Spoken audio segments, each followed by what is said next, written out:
eh, kita akan membahas intensitas medan listrik. Minggu kemarin kan sudah bahas hukum Coulomb ya. Nah, sekarang bagian intensitas medan listriknya. Nah, oke. Kalau hukum Coulomb kan rumusnya seperti ini ya. Untuk mereview, sekalian review minggu kemarin. Hukum Coulomb pada intinya kita mau menghitung gaya Coulomb jika ada dua muatan yang masing-masing memiliki muatan ya, lalu kita hitung gaya di salah satu titik oleh pengaruh dari muatan yang lain. Kalau intensitas medan listrik itu sebenarnya merupakan pengembangan dari hukum Coulomb itu sendiri, tetapi dengan pendekatan yang berbeda. Nah, konsepnya begini. Jadi jika di sekitar muatan Q1 itu ada gaya yang akan bekerja pada muatan kedua. Kalau di hukum Coulomb yang kemarin kita menyebutnya sebagai Q2, ya kan? Nah, jika muatan kedua itu disebut muatan uji dengan nama QT, T itu berarti tes ya, maka gaya yang bekerja adalah seperti ini. Berdasarkan rumus hukum Coulomb ya, kita mau menghitung gaya Coulomb di QT ini. Maka Ft sama dengan Q1 kali QT per 4pi epsilon 0 R1T kuadrat A1T gitu kan. Nah, jika kita mau menghitung fungsi gaya per satu satuan muatan uji, maka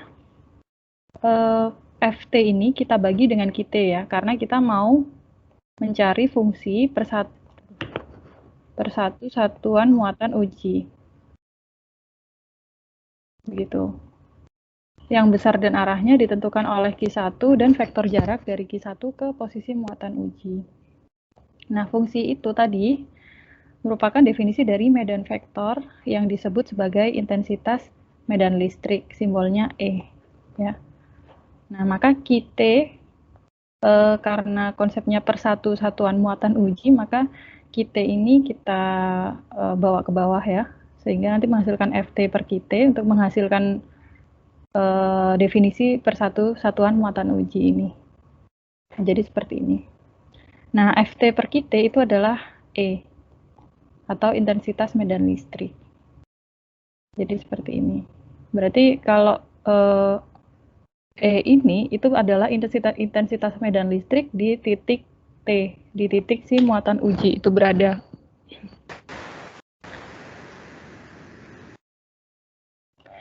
Nah, dalam bentuk umum, persamaan intensitas medan listrik E itu digunakan simbol Q, R, dan AR sebagai pengganti Q1, R1T, dan A1T.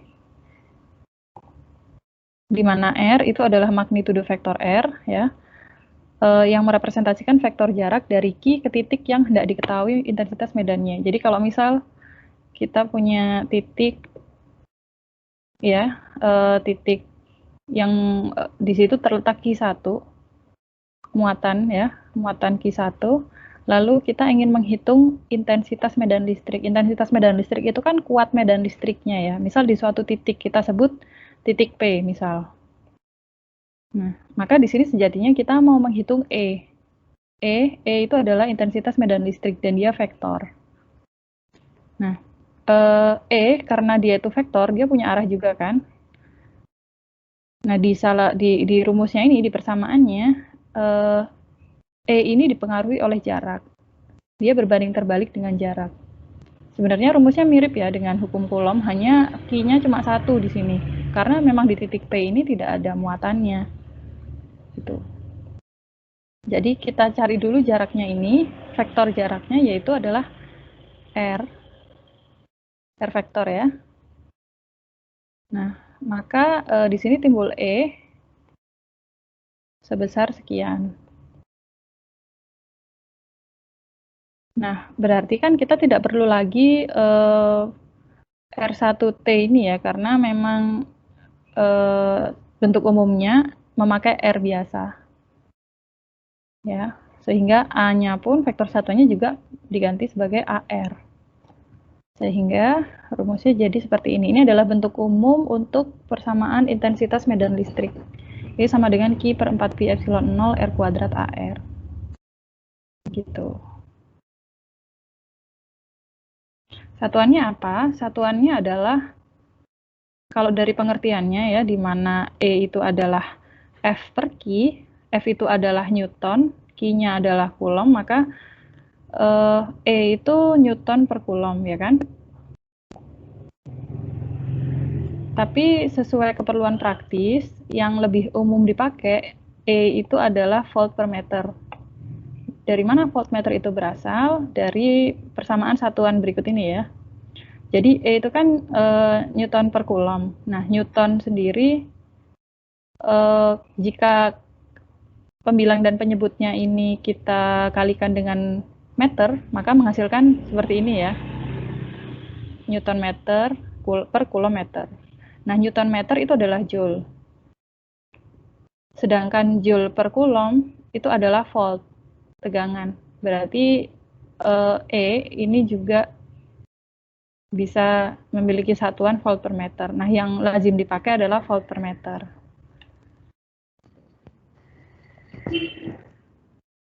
Kemudian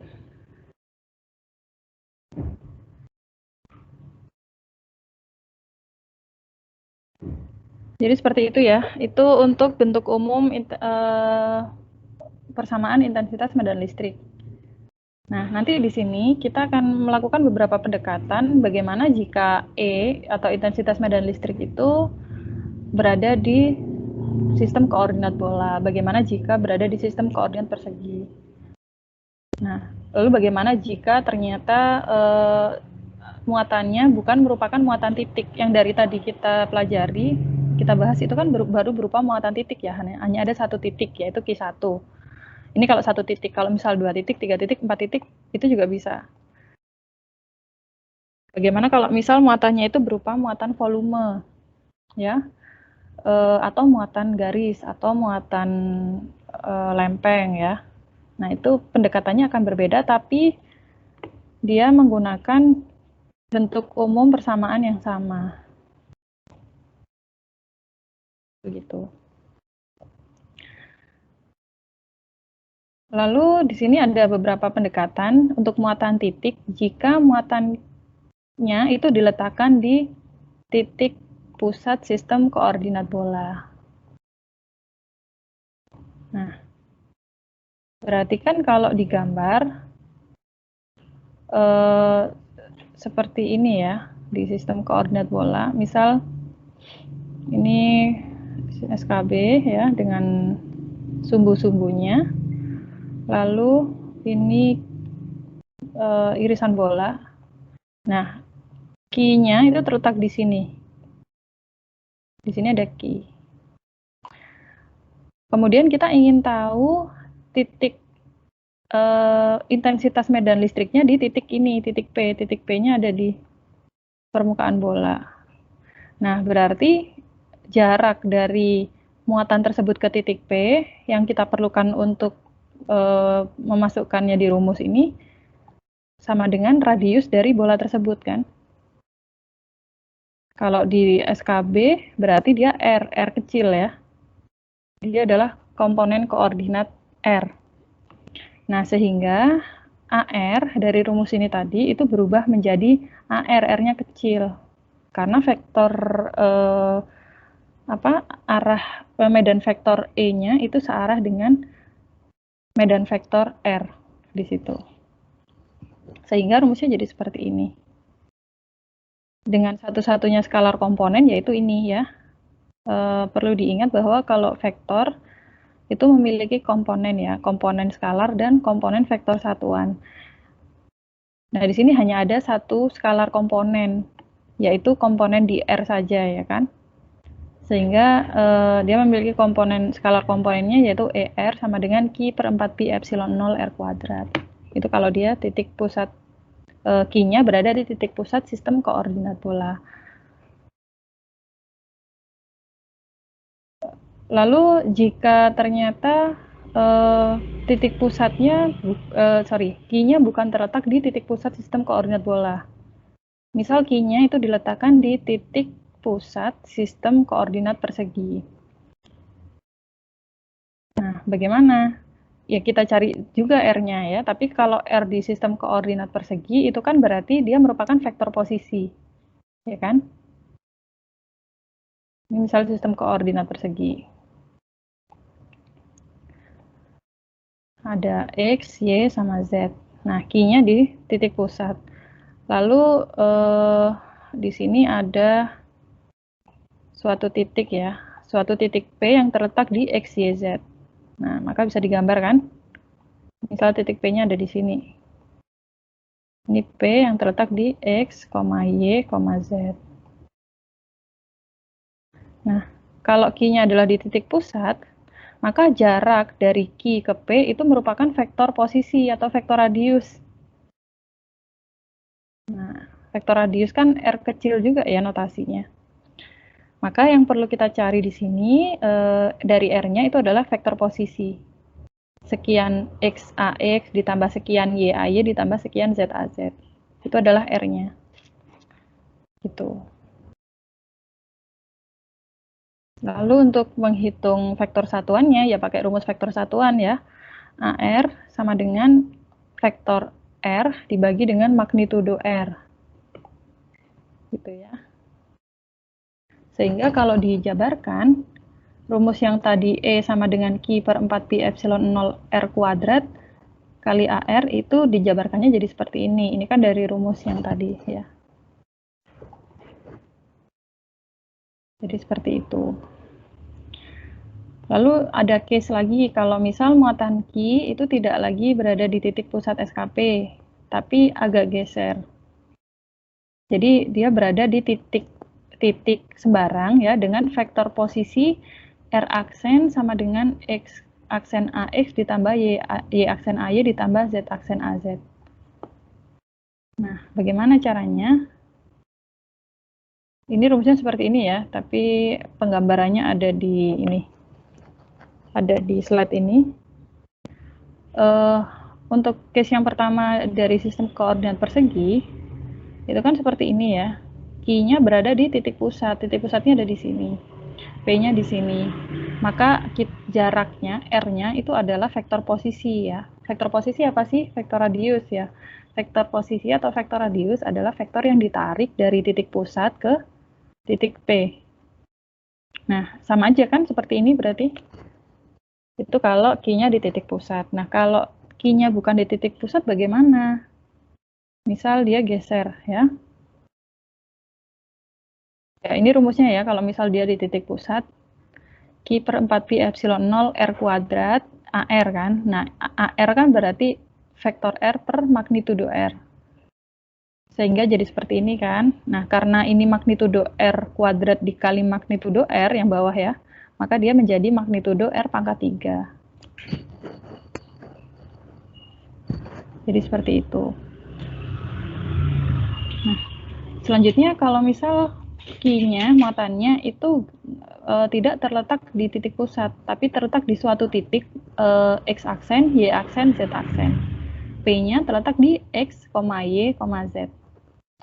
Nah, bagaimana kalau seperti ini? Ya kita hitung jarak dari Q ke P.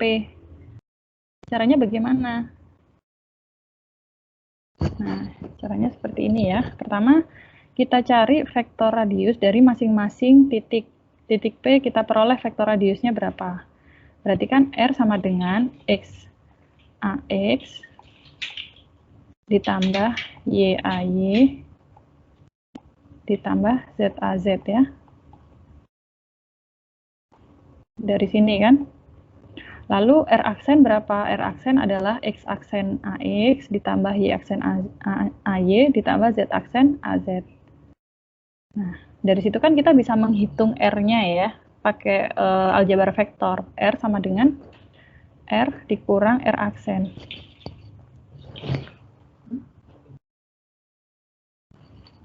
Halo? Enggak, itu aja. Nah, kemudian kalau ini sudah dihitung, maka kan diperoleh ya vektor R-nya ini berapa. Ini adalah vektor jarak dari muatan ke titik uji, ke titik P. Lalu tinggal kita hitung, berarti ini R sudah dapat, maka bisa kita hitung dengan rumus intensitas medan listrik, ya, sama dengan Q per 4Pi epsilon 0 R kuadrat. R kuadrat, vektor R kuadrat, itu kan R min R aksen ya. Jadi di sini dia tulisnya, tulis yang ininya nih. Ini dikuadratkan, lalu ini adalah vektor satuan R, seperti ini. Nah, karena ini sama ya, ini sama, maka bisa dijadikan seperti ini persamaannya jadi pangkat 3. Seperti itu. Pertanyaan?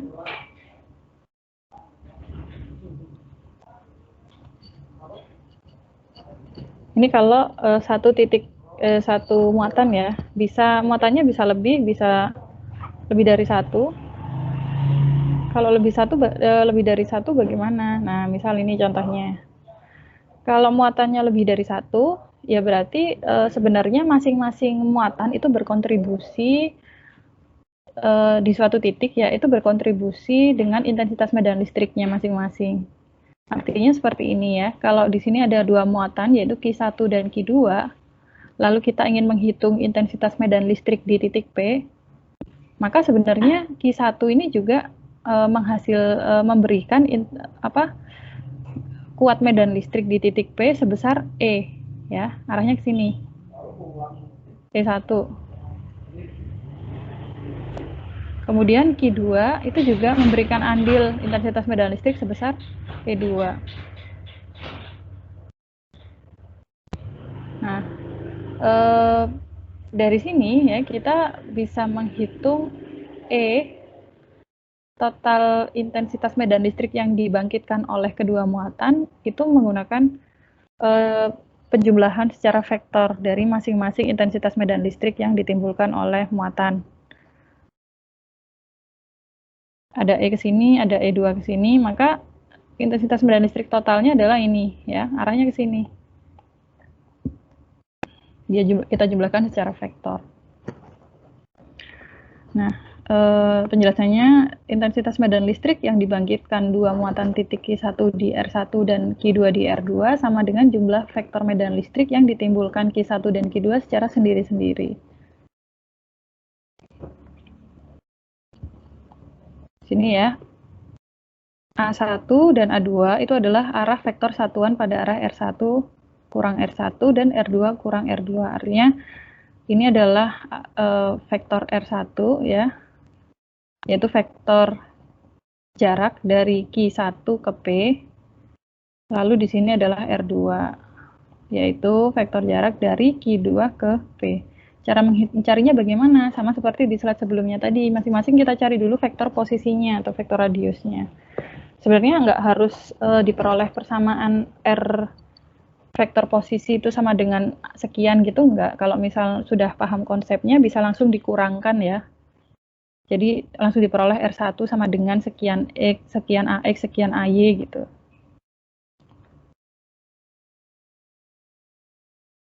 Nah, di sini ya,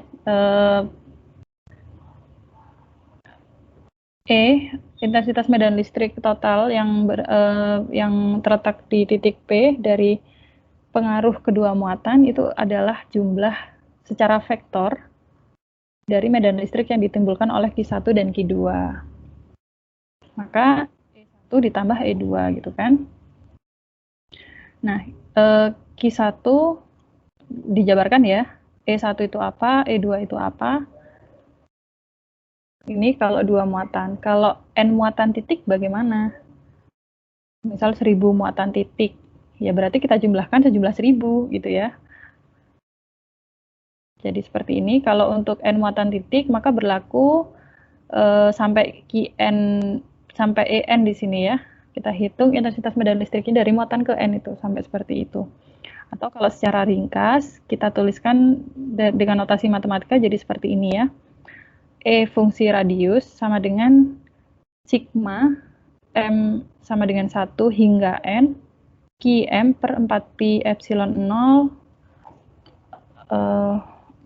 R min Rm kuadrat AM.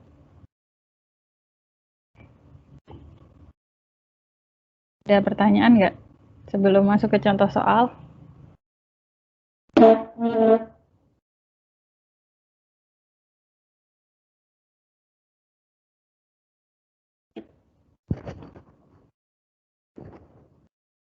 Di contoh soal ini menggunakan sistem koordinat persegi ya. Nah, jadi diminta untuk menentukan E atau intensitas medan listrik di titik P. Titik P-nya koordinatnya sudah diketahui, yaitu 1, 1, 1, di bawah pengaruh 4 muatan titik, yang masing-masing muatan titik itu memiliki besar muatan 3 nanocoulomb dan berada di titik P1, P2, P3, sama P4. Nah, boleh digambarkan. Kalau digambarkan seperti ini, ya. Jadi titik P-nya di sini. Muatan-muatannya ada di sini ya. Ada 4 muatannya, masing-masing 3 nanocoulomb. Nah, caranya bagaimana?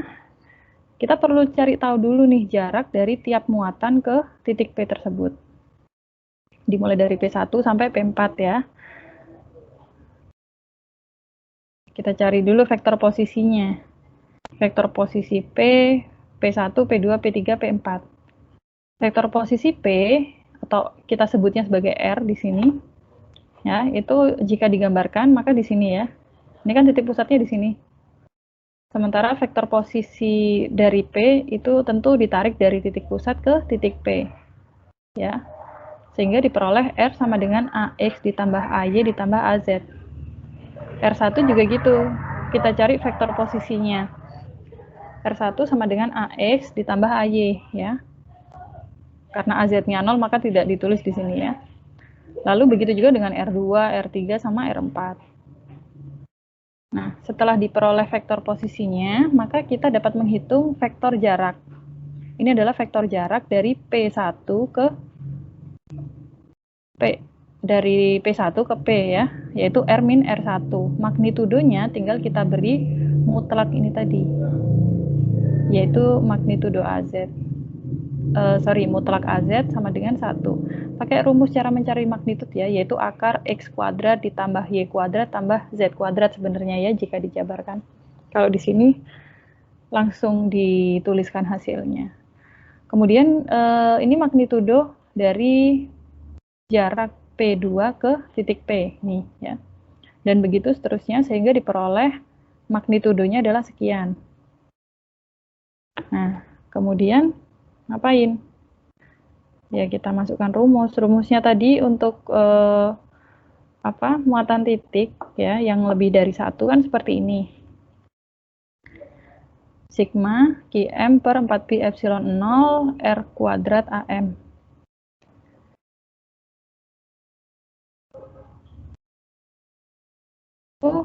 Nah, Qm atau muatan masing-masing muatan titiknya itu kan muatannya sama ya, yaitu 3 nanocoulomb ya, berarti 3 kali 10 pangkat min 9 per 4pi kali 8,854 kali 10 pangkat min 12. Ini adalah epsilon 0-nya. Nilainya kan sama ya, sehingga bisa kita gabungkan aja. Kalau misal beda bagaimana? Ya berarti dihitung satu-satu secara manual ya. Nah, kemudian kita tinggal menghitung R min RM-nya ini. R min RM kan ini adalah vektor jaraknya. Sudah diketahui ya di sini. Ini vektor-vektor jaraknya adalah ini. Tanpa tanda mutlak ya. Kalau udah ada tanda mutlaknya berarti itu adalah magnitudo. Nah, sehingga yang pertama adalah AZ per 1 pangkat 3. Ini adalah vektor jarak yang P1 ya, vektor jarak P1 ke P, yaitu AZ per 1 pangkat 3, itu adalah magnitudonya. Lalu 2AX tambah 2AZ itu adalah vektor jarak dari P2 ke P dibagi dengan magnitudo pangkat 3. Dan begitu seterusnya sampai P4. Ya. Nah, selanjutnya bagaimana? Tinggal kita hitung aja nih. Pakai ini kan vektor ya yang sisi kanan, yang sisi ini yang panjang ini. Nah, yang ini adalah skalar. Nah, perkalian skalar dengan vektor tinggal dikalikan saja kan, dihitung biasa. Maka hasil akhirnya adalah 6,82 AX ditambah 6,82 AY ditambah 32,8 AZ volt per meter. Jangan lupa satuannya ya. Seperti itu. Apakah ada pertanyaan?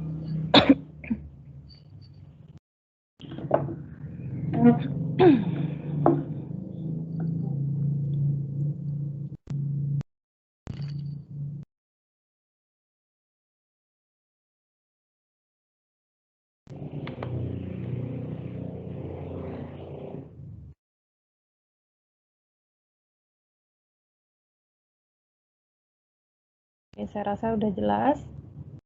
Untuk muatan titik, saya rasa masih belum terlalu rumit ya, masih bisa dihitung dan dibayangkan lah ya.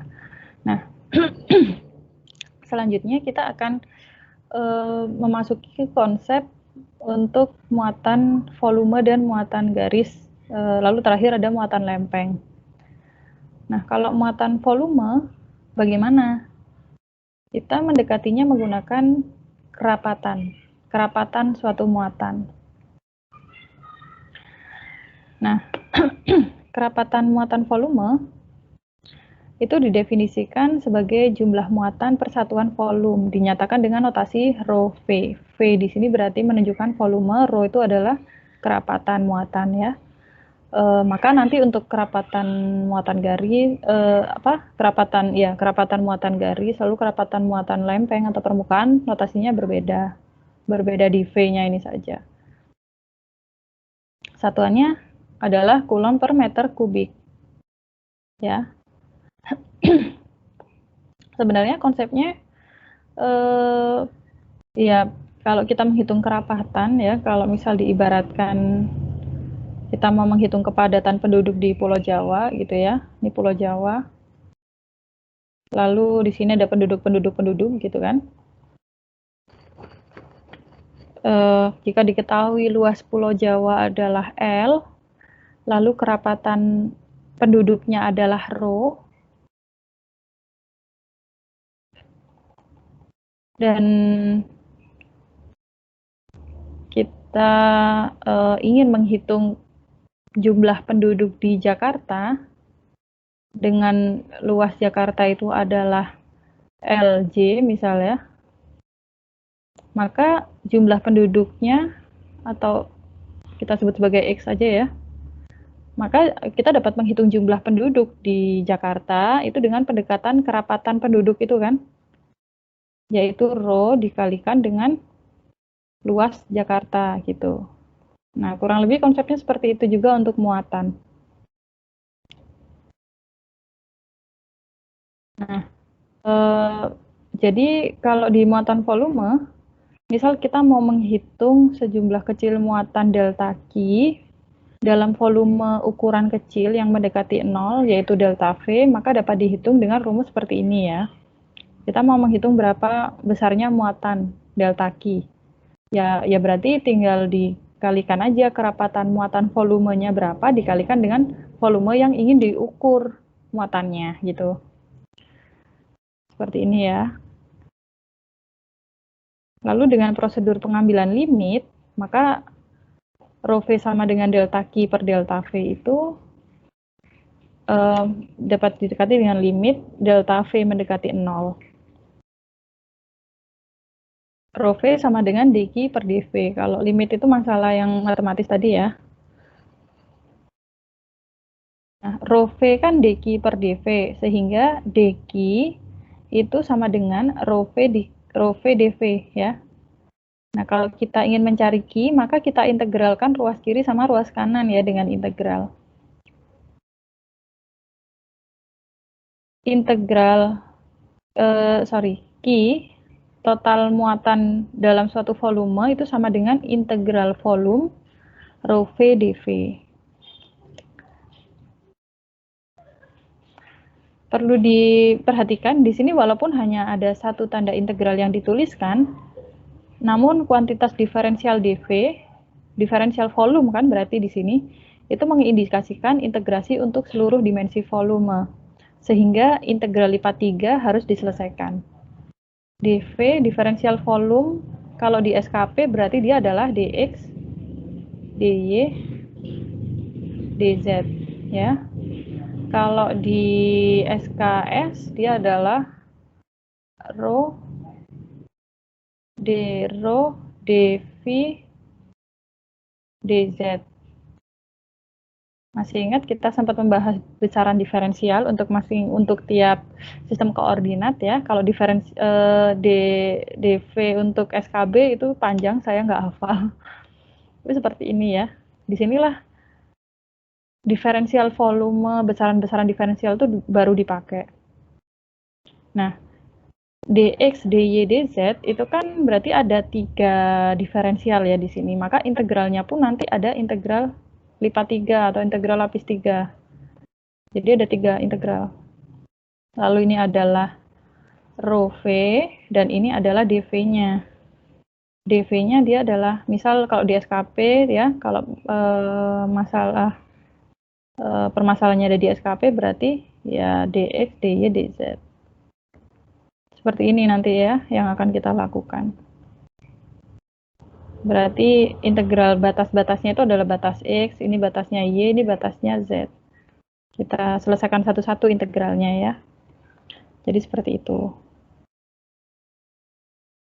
Oke, ada pertanyaan nggak sebelum masuk ke contoh soal? Untuk menghitung muatan total dari suatu volume.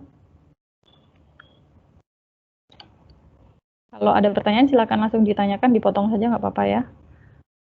Nah, untuk contoh soal, di sini ada berkas sinar elektron.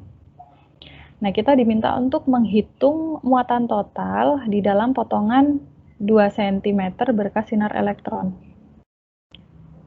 Jika digambarkan, berkas sinar elektronnya seperti ini ya, dia memiliki radius atau jari-jarinya yaitu 1 cm. Berkasnya kan 2 cm. Sementara bentuknya sendiri dia adalah silindris ya. Dilihat saja dari komponen-komponen koordinatnya, dia rho, memiliki rho dan z, otomatis sistem koordinat yang digunakan adalah sistem koordinat silindris ya. Nah, potongan berkas sinar elektron ini berawal dari z sama dengan 2 dan berakhir di z sama dengan 4. Serta memiliki kerapatan muatan volume yaitu rho v sebesar min 5e pangkat min 10 pangkat 5 rho z mikrokulom per meter kubik. Rho v-nya, kerapatan muatan volumenya bernilai negatif. Kenapa dia bernilai negatif? Kira-kira kenapa rho v-nya kok bernilai negatif? Rho v kan kerapatan muatan ya.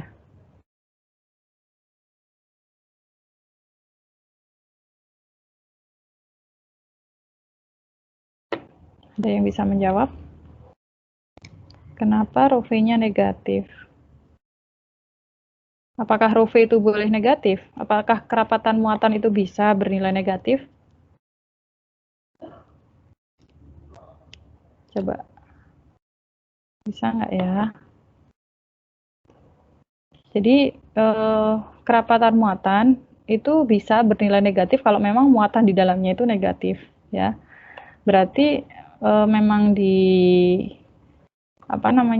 berkas sinar elektron ini di dalam muatannya memang muatan negatif gitu.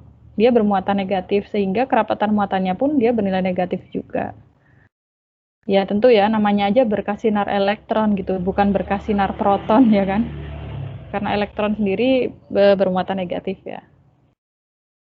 Nah, jadi nggak apa-apa, nggak harus positif kalau kerapatan muatan itu. Tergantung dari muatan yang terkandung itu apa. Oke. Dari sini kita sudah ada data-data berupa Z, rho, dan V. V itu adalah sudut dari si sistem koordinat silindris ini ya, terhadap sumbu X. Ya kan? Sudut antara acuannya adalah sumbu X positif, terhadap bidangnya ini. Nah, karena dia berkasinar elektronnya ini adalah silindris sempurna, maka V-nya itu adalah 360 derajat atau bernilai 2pi. Nah, dari gambar kerapatan muatan volumenya itu adalah ini ya. Sehingga Q itu adalah seperti ini kalau dimasukkan ke rumus. Ini apa? Ini yang bagian belakang ini adalah dV dari SKS. Nah, silakan kalau lupa dibuka-buka lagi catatan atau dilihat lagi video penjelasan yang sebelumnya ya. Nah, jadi di sini ada 3 diferensial nih, d rho, dV sama dz. Ya, sehingga integralnya pun ada 3. Dari pertama integral dari 0 ke 0,01 ini berarti dia batasnya 0 ya. Lalu 0 sampai 2V ini adalah punya V. Kemudian 0,02 sampai 0,04 ini adalah batas-batas Z. Ya, karena Z-nya memang bentuknya si silindris ini berkasinar elektronnya itu dari 2 ke 4 cm ya. Kita harus merubahnya ke meter dulu. Seperti itu. Oke, selanjutnya tinggal diselesaikan saja pakai matematika ya. Gitu. Diselesaikan aja pakai ya integral secara matematis biasa. Dan penyelesaiannya itu nggak harus urut ya. Maksudnya misal kalau di sini kan ini ditulis rho dulu, maka yang ini dulu atau yang depan dulu itu enggak. Terserah yang mana yang paling mungkin untuk diintegralkan terlebih dahulu. Seperti itu. Yang mungkin diintegralkan dulu yang mana nih? Yang V-nya dulu ya, karena dia nggak ada V kan di sini. Kalau integral, misal integral dx gitu, kan hasilnya x ya kan? Nah di sini kan nggak ada komponen V, maka hasil integralnya mudah aja kan, berarti tinggal ditambahkan V saja di sini dengan batas-batas dari 0 sampai 2pi ya. Ya udah, dihitung dulu batas atas batas bawahnya. Kemudian akan diperoleh nilainya ya.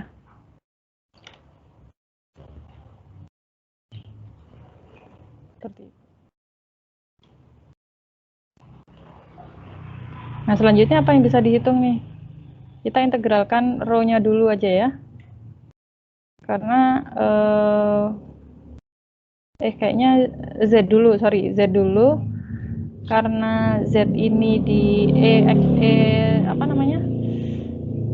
Di eksponensial pangkatnya. Nah, maka hasilnya seperti ini. Kalau belum tahu caranya gini ya. Integral, misal ini ada integral E pangkat 2T dt.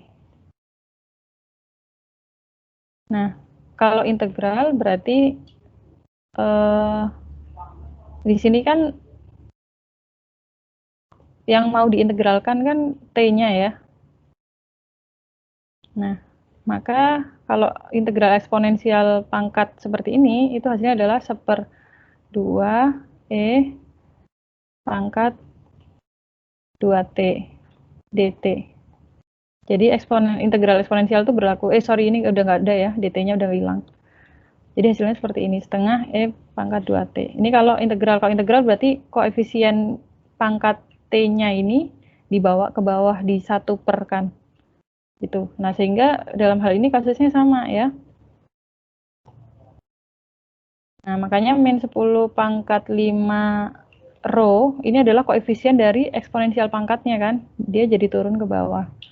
Lalu tinggal dimasukkan aja batas atas batas bawahnya. Sehingga hasilnya seperti ini. Ya, ini belum dihitung rho-nya. Kemudian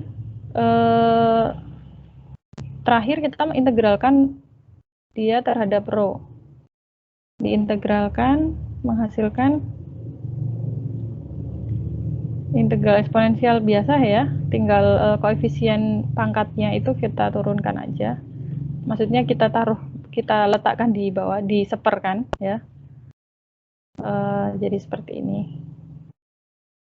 Oke, ini saya rasa kemampuan matematis ya kalau seperti ini, sudah mulai masuk ke ranah matematika. Jadi seperti itu. Yang bawah ini, penjelasan ini adalah kalau misal berkas sinar elektronnya itu bergerak dengan kecepatan tetap sebesar 10% kecepatan cahaya, maka kita dapat menghitung arusnya ya, karena arus sendiri pengertiannya adalah muatan yang bergerak, yaitu I sama dengan delta Q per delta T, sehingga hasilnya seperti ini. Ini tambahan aja, tambahan pengetahuan aja. Oke, silakan jika ada pertanyaan. Izin bertanya, Bu. Iya, silakan. Masih bingung, Bu. Yang mana? Itu kok kan soalnya cuman 2 cm berkas sinar elektron. Kok tiba-tiba dapat itu angka 4, Z4, terus 2. Oh, ya, baik. Row-nya 1. Itu soalnya atau jawabannya, Bu? Oh, ini soal ya. Jadi soalnya ya ini ya, penjabarannya ini sama gambar ini tadi. Nah, di gambar ini kan ada berkas sinar elektron sebesar 2 cm, itu kan masih belum jelas nih ya, kalau di soal di uraiannya ini, di narasinya belum jelas. Dia dimulai dari titik mana dan berakhir di mana. Nah, ternyata dia mulainya dari Z sama dengan 2 cm ke Z sama dengan 4 cm. 2 cm kan ini berarti panjangnya dia ini. Gitu. Nah, berkas sinar elektron ya. Itu gambarnya soal berarti, Bu ya? Gambarnya soal. Nah, berkas sinar elektronnya ternyata memiliki jari-jari sebesar 1 cm. Bentuknya silindris. Berarti kita bisa menyelesaikannya dengan sistem koordinat silindris ya.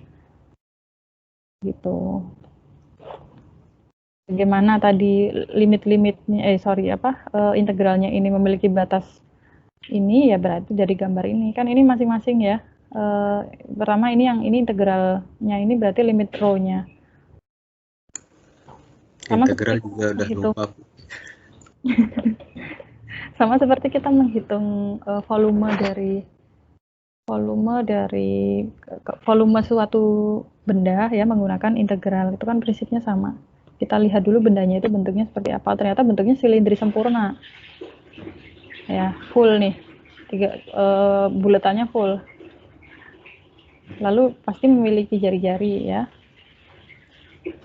Nah, integral itu kan yang dimasukkan ke integral, angka-angka yang dimasukkan ke batas atas batas bawah integral itu kan batas dari benda itu sendiri ya.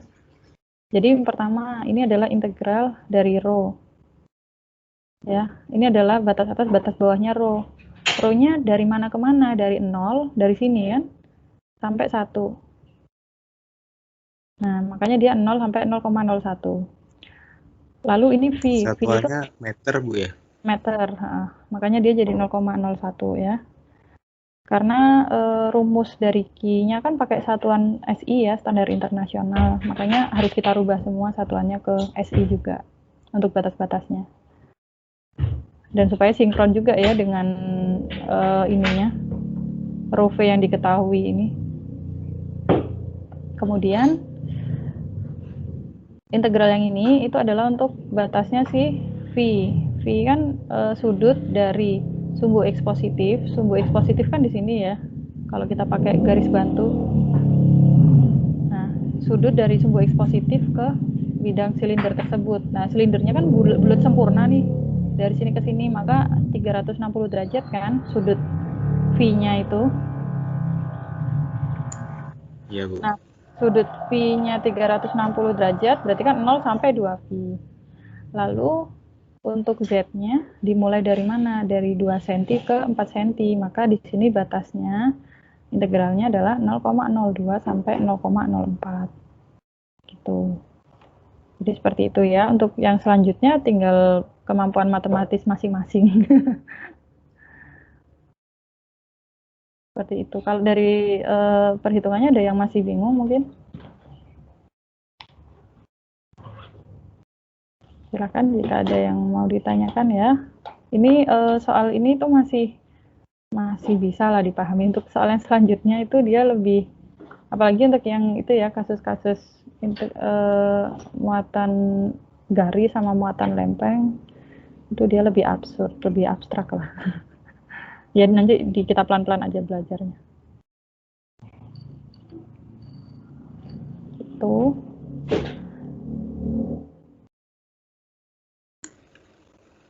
Bu, itu satuannya Rovi,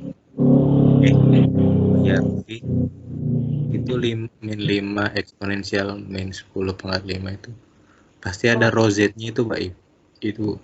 Enggak harus. Ini ya memang fungsi dari kerapatan muatannya diketahuinya seperti ini. Ya, dia merupakan fungsi rho dan fungsi Z. Untuk soal ini ya, untuk soal yang lain mungkin bisa berubah. Nggak harus ada rho sama Z-nya kalau di dalam rho V-nya. Ya.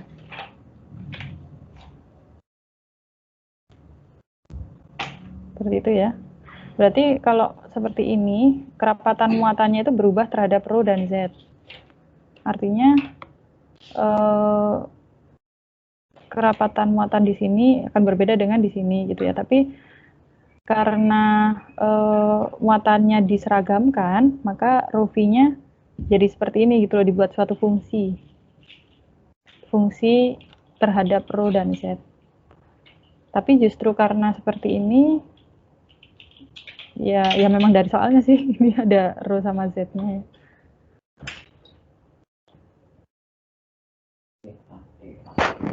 Gitu. Gimana? Sudah jelas? Sudah, Bu. Oke. Sebenarnya kalau masalah bagaimana mengintegralkan eksponensial, mengintegralkan sesuatu itu saya rasa semua mungkin sudah pernah memperolehnya ya. Tinggal diingat-ingat lagi aja. Nanti akan banyak dipakai sih, integral, diferensial gitu. Oke, lanjut ke sini ya. Yang ini saya skip ya, yang bagian ini. Ini kalau misal dia muatan volumenya itu bergeser. Nah, pada prinsipnya sama sih. Kita hitung dulu vektor posisi dari pergeserannya itu berapa, kemudian sehingga diperoleh R-nya. Ya. Ini tidak saya jelaskan secara mendetail. Yang penting paham konsepnya bagaimana kalau misal ada case-case medan listrik oleh muatan volume kontinu seperti tadi. Tadi kan masih gampang ya.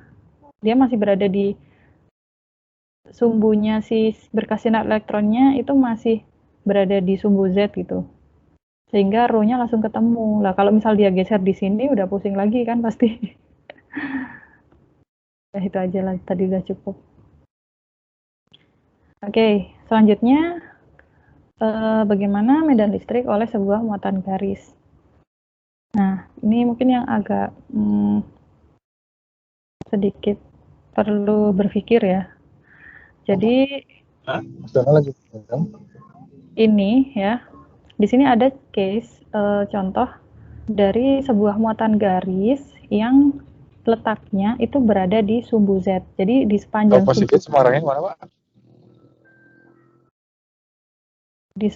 sumbu Z ini ada sebuah muatan garis. Muatannya berbentuk garis berhimpit sumbu Z. Kemudian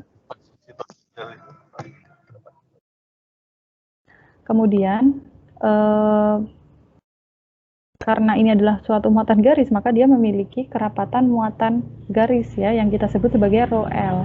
Nah, beda kan dengan notasi untuk kerapatan muatan volume tadi. Satuannya juga berbeda, yaitu coulomb per meter. Nah, iya, ini Pak. Kemudian pendekatannya bagaimana ya? 12 Pak. 12 juta? Iya. Semester? Wis mbek uang gedung tapi ya? Belum. Wis UKTO? UKT. Pertama berapa? 9 juta. Belum sama uang gedung? Itu udah. Oh, 9 juta itu. Tapi per semester 12. Sebulan.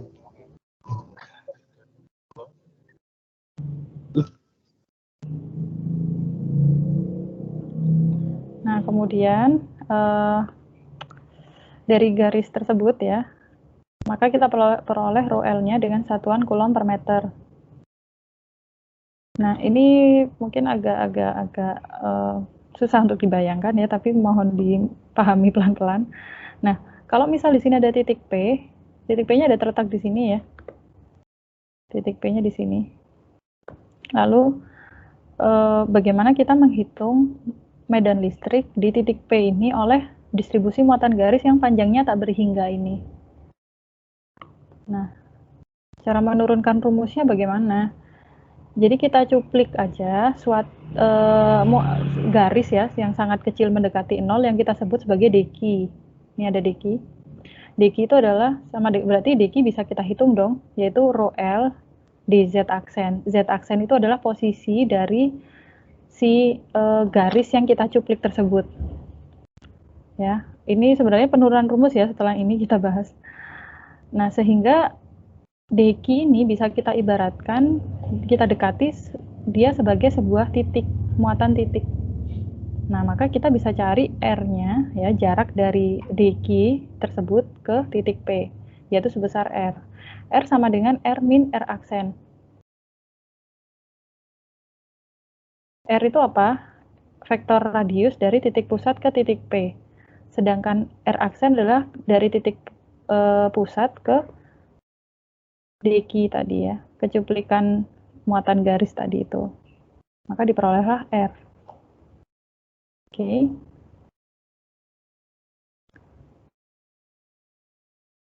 Kemudian setiap ini udah ya. Nah, skalar komponen EV dari medan listrik ini tetap pakai sistem koordinat silindris ya. Skalar komponen EV dari medan listrik akibat elemen muatan garis itu adalah 0. Karena memang dia tidak dipengaruhi oleh sudut ya, sudut V itu tadi. Demikian juga EZ akibat elemen muatan garis di atas dan di bawah, titik medannya akan saling menghilangkan karena muatan garisnya itu panjangnya tak berhingga kan, entah sampai ke atas sana dan ke bawah sini. Sehingga EZ atau skalar komponen dari skalar komponen medan listrik di sumbu Z itu akan saling menghilangkan saking panjangnya si muatan garis. Jadi medan listrik yang ditimbulkan muatan garis itu hanya memiliki skalar komponen E rho, sehingga yang mempengaruhi itu hanya jarak dari muatan garis itu ke titik P. Secara jika diterjemahkan akan seperti itu, dan hanya merupakan fungsi dari koordinat rho saja. Gitu ya.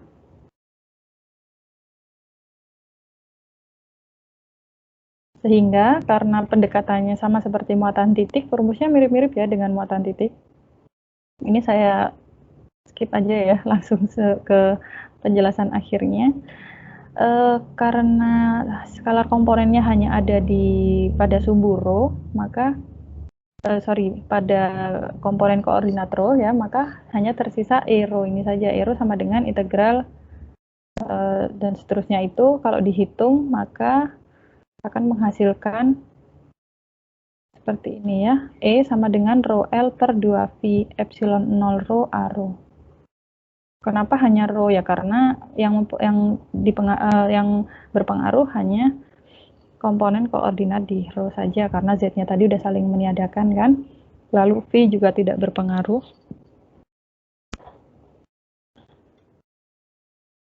Nah, pada kasus muatan garis, intensitas medan itu akan jatuh berbanding terbalik dengan jarak menjauh dari garis bermuatan.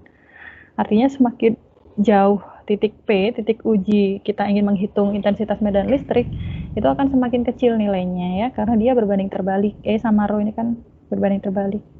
Gitu. Ini kasusnya kalau Z-nya itu berhimpit dengan muatan garis. Gitu ya. Dan panjangnya tak berhingga. Kalau panjangnya berhingga, itu akan berbeda lagi. Tapi di sini tidak kita bahas ya untuk panjang yang berhingga, kita membahasnya panjang yang tak berhingga saja. Bagaimana kalau misal muatan garisnya ternyata nggak terletak di sumbu Z, tapi dia bergeser. Nah, bagaimana nih kalau seperti itu? Maka secara konsep ya kita pakai rumus umum untuk medan listrik, tapi secara penurunan rumus akan berbeda sedikit ya. Kalau seperti ini maka dipakai sistem koordinat persegi. Nah, kita mau diminta mencari E-nya nih. Intensitas medan listriknya berapa? Kalau titik P-nya ada di sini. Dan muatan garisnya tidak terletak di sini, tapi dia bergeser. Jadi nggak bisa pakai rumus yang di penjelasan sebelumnya tadi ya. Nah, sekarang kita ibaratkan P itu diketahui misal terletak di X, Y, Z gitu ya. Nah, maka tentu seperti yang lain kita bisa menghitung jarak R-nya ya. Nah, kita bisa gambarkan R itu adalah sebuah vektor jarak yang tegak lurus dari muatan garis menuju ke titik P. Jadi letaknya ada di permulaannya ada di 6,8, Z. 6 sama 8 ini dari mana? Ya dari garis ini letaknya di X sama dengan 6 dan Y sama dengan 8 ini ya. Ini kan Z-nya nih. Nah, kalau dia terletak di sini kan berarti otomatis dia sekian Z gitu loh. Yang sama nilai Z-nya dengan P ini tadi. Nah, kalau misal P-nya kita bawa ke bawah, yaitu kita sebut sebagai titik PXY, maka dia terletak di Z sama dengan 0. Jadi PXY ini terletak di Z sama dengan 0, sehingga hasilnya adalah sekian X, sekian Y, dan 0 ya koordinatnya. Maka kita bisa menghitung R aksen XY, vektor posisi dari titik pusat ini ke titik ini nih.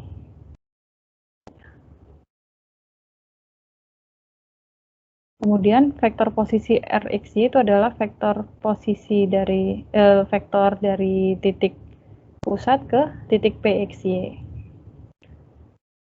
Jadi jarak radial rho itu bisa diganti dengan R, ya kan? Nih, di mana R kalau berdasarkan analisis gambar ini, R itu adalah RXY min R aksen XY. Nah, kalau di sini karena udah ada angka-angkanya, bisa ada muncul angka ya. Ini pakai vektor konsep vektor biasa, sehingga diperoleh R, vektor R-nya, dari sini ke sini, vektornya itu adalah senilai X min 6AX ditambah Y min 8AY. Lalu kita bisa menghitung magnitudonya berapa. Ya.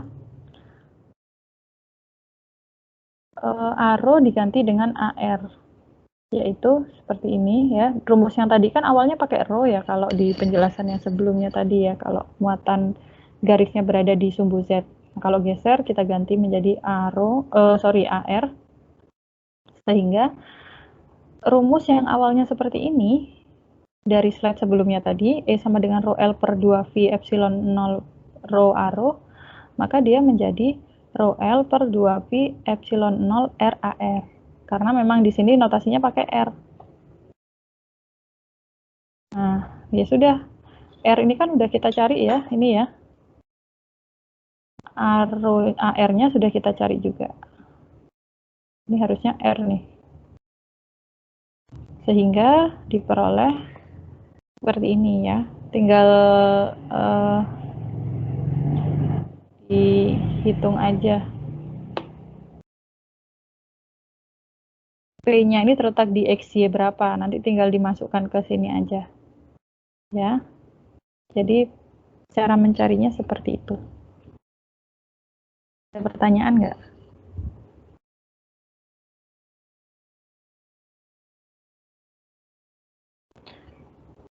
Kenapa di sini yang titik P yang ditanyakan awalnya kan di sini ya. Kenapa kok ini bisa saya pindahkan P-nya, bisa dipindahkan? Itu karena memang vektor intensitas medan listrik oleh muatan garis itu yang hanya dipengaruhi oleh jarak dari muatan garis tersebut ke titik P-nya saja, titik ujinya saja. Selama jaraknya tidak berubah, mau dia ada di sini, mau di sini, ya, ya nilainya akan sama E-nya, intensitas medan listriknya. Gitu. Nah, yang berbeda, yang salah, kalau misal awalnya yang ditanya di sini, lalu saya geser ke sini, itu hasilnya akan berbeda karena berbanding terbalik ya, semakin jauh jaraknya, maka intensitas medan listriknya akan semakin kecil. Nah, kalau seperti ini aja nggak apa-apa nih, kita geser Z-nya saja kan, berarti ini kita turunkan, gitu. Oke, bisa dimengerti?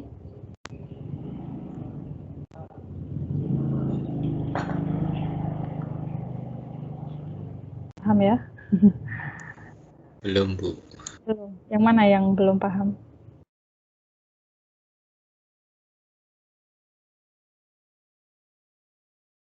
Yang mana? Saking nggak pahamnya sampai nggak ngerti mana yang belum paham.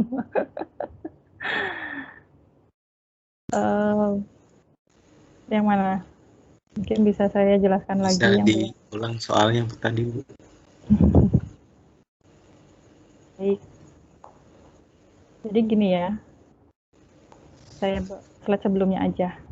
Di slide ini itu kan dibahas intensitas medan listrik jika dipengaruhi oleh sebuah muatan garis.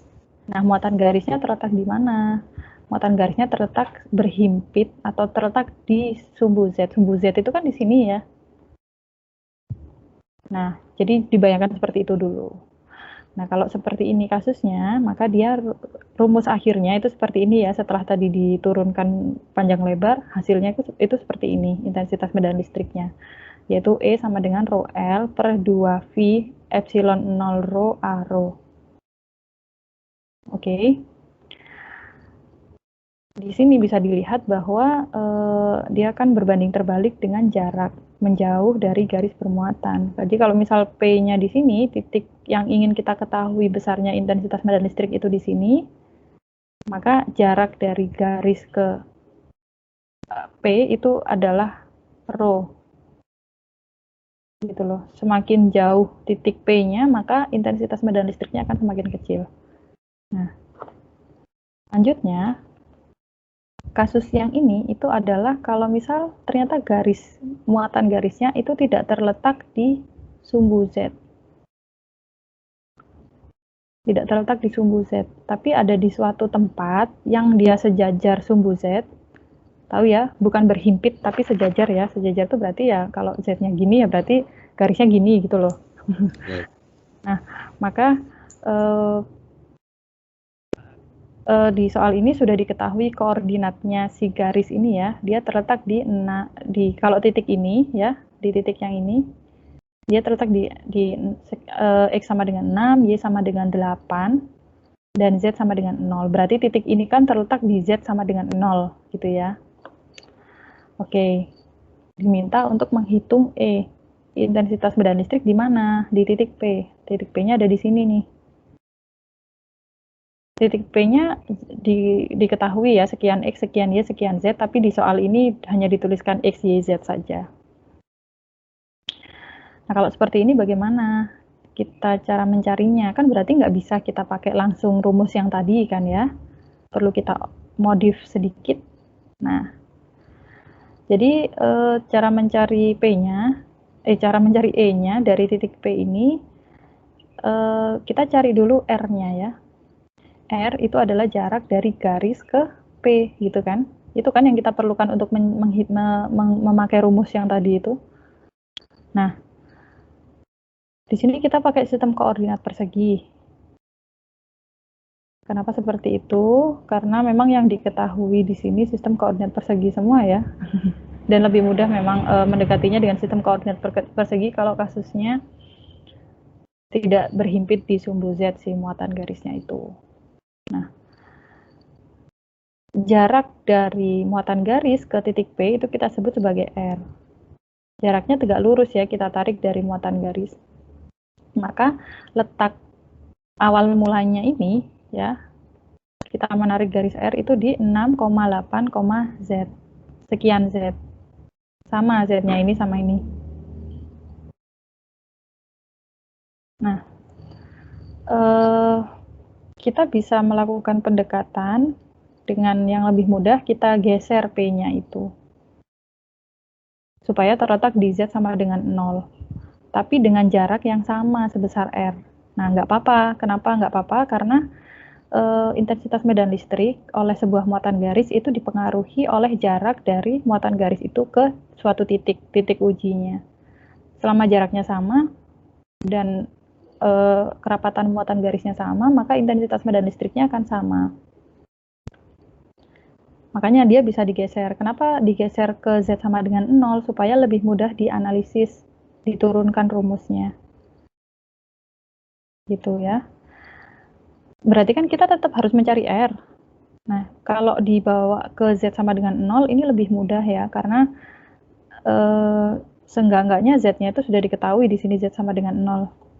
Di sini juga jadi diketahui nilai posisi titiknya itu, yang kita sebut sebagai titik yang baru ya, titik P, X, Y, itu terletak di Z sama dengan 0, dan sekian X dan sekian Y. Sehingga kita bisa cari R-nya dengan mencari masing-masing vektor radiusnya. Vektor radius yang ini kita cari, vektor radiusnya PXY kita cari, maka diperoleh R. Ya. Kalau ini pakai konsep vektor ya, kita hitung R-nya, kemudian diperoleh pakai konsep vektor aja, karena memang X sama Y dari titik P ini di soalnya nggak diketahui gitu ya.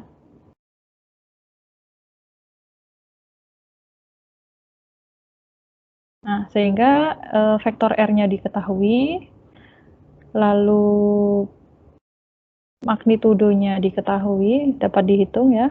Kemudian kita mencari vektor satuannya.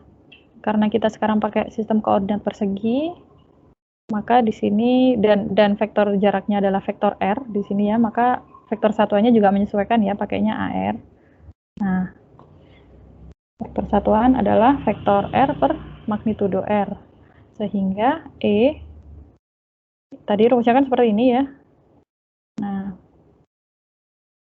karena pakainya vektor jarak R, maka ganti jadi R dan AR di sini. Rho L-nya sudah diketahui sekian ya.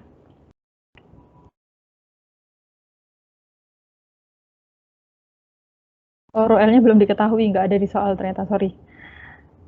Tinggal kita masukkan aja nih R vektor magnitudonya berapa, vektor satuannya berapa, lalu ya sudah ini ya, ini adalah rumus akhirnya. Persamaan akhir kalau case atau kasusnya itu seperti ini ya. Nanti kalau misal titik P-nya ini sudah diketahui posisinya sekian X sekian Y, maka ya sudah tinggal dimasukkan aja nilai-nilainya ini. Gitu. Sudah jelas belum? Sudah, Bu. Baik. Kalau belum jelas, lumayan ya. Kalau belum jelas nanti dilihat lagi videonya ya. Baik.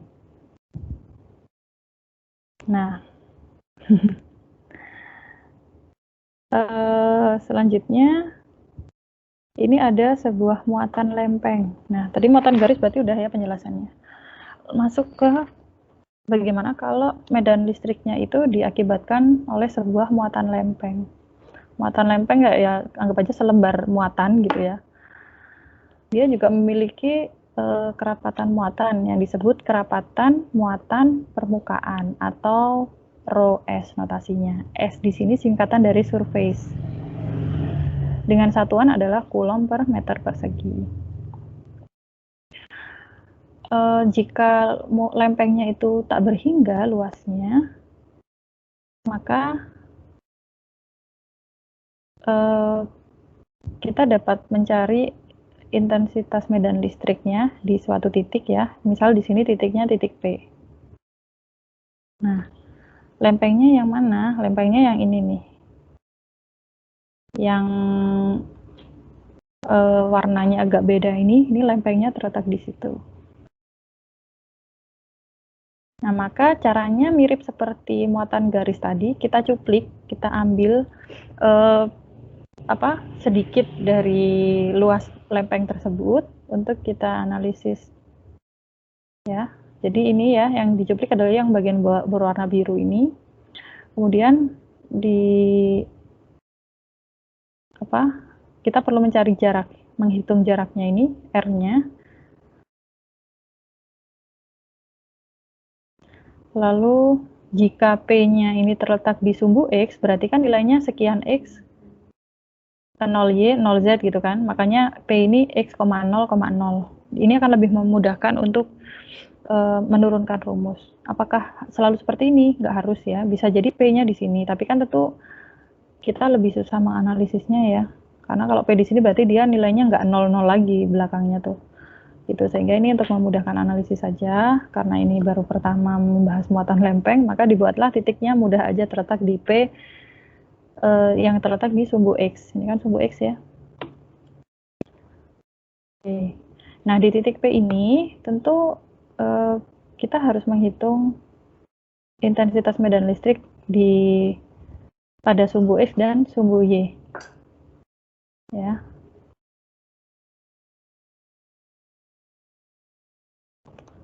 Dari gambar itu dapat disimpulkan bahwa integrasi muatan pita atau garis sepanjang sumbu Y akan menghasilkan hanya skalar komponen EX, karena medan-medan parsial DEY akan saling menghilangkan. Jadi cuplikannya tadi adalah digambarkan seolah-olah dia muatan pita ya. Kayak lempeng yang kita ambil sedikit, itu kan dia akan menjadi garis. Dengan panjang tak berhingga. Dengan kerapatan muatan pita atau muat garis itu selebar DY aksen adalah rho L sama dengan rho S DY aksen. Baik, yang ini itu lebih ke penurunan rumus ya. Kita pakai yang rumus jadinya aja. Sehingga diperoleh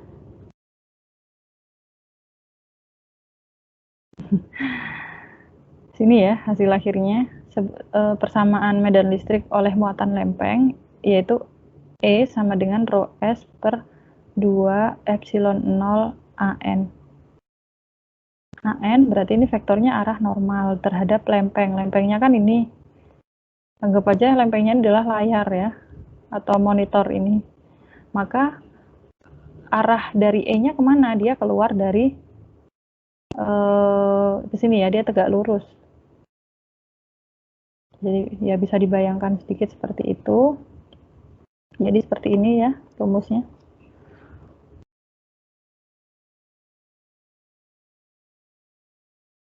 Nah, bagaimana kalau muatan lempengnya lebih dari 1?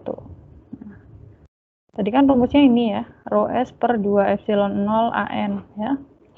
Vektornya arah normal. Jadi misal ini ada muatan lempeng lebih dari 1. Yang pertama lempeng yang bermuatan positif, maka dia memiliki kerapatan muatan plus rho S yang terletak di titik pusat yang berpotongan dengan titik pusat 000 di sini ya.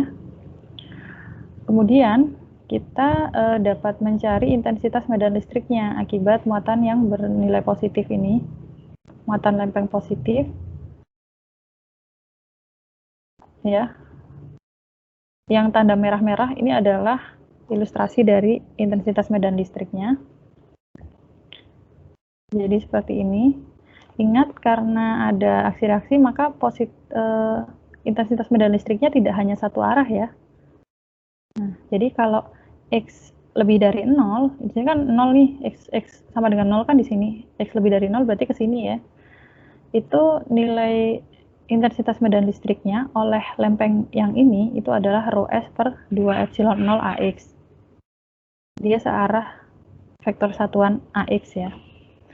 Kemudian kalau yang X kurang dari 0, yang di sebelah sini, dia sama besarnya dengan intensitas medan listrik yang ini, tapi beda arah kan, arahnya ke sana, sehingga ada tanda negatif di sini.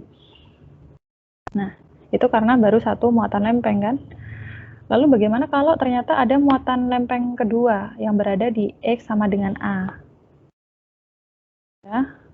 Dan muatannya ternyata muatan negatif, tapi besarnya sama. Cuman beda tanda aja, beda tanda, satunya positif, satu negatif nih.